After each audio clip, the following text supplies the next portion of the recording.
ଶୁଣ ଝିଅ ମୁଁ କହିଦଉଛି ମୋର ଘର ଭଡ଼ା ଆଉ 2 ଦିନ ଭିତରେ ଯେମିତି ଦେଇଦଉ। ହଁ ମ୍ୟାଡ଼ାମ ମୁଁ ଦେଇଦେବି। ଘରେ ଟିକେ ଅସୁବିଧା ଅଛି ତ ସେମାନେ ପଇସା ପଠେଇ ନାହାନ୍ତି, ପଠେଇଲେ ମୁଁ ଆପଣଙ୍କୁ ଦେଇଦେବି।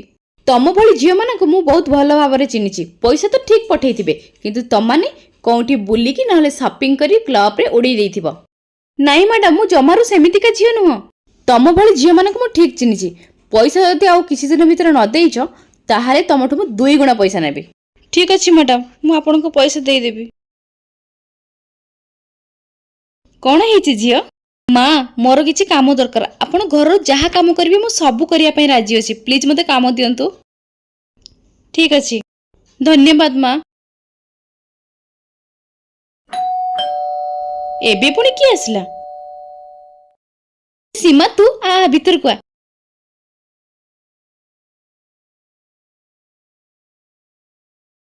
ରୋଜି ଗଲୁ ଚା କପେ ନେଇ ଆସିବୁ। ହଉ ମା ମୁଁ ଏବେ ନେଇକି ଆସୁଛି।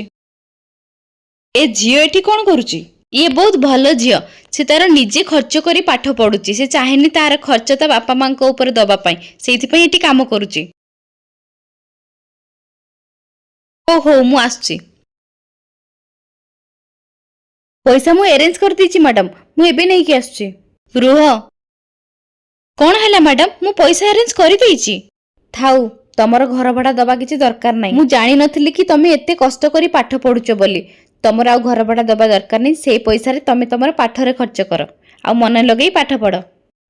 ଧନ୍ୟବାଦ ମ୍ୟାଡ଼ାମ, ଆପଣଙ୍କ ଋଣ ମୁଁ କେବେ ସୁଝି ପାରିବିନି।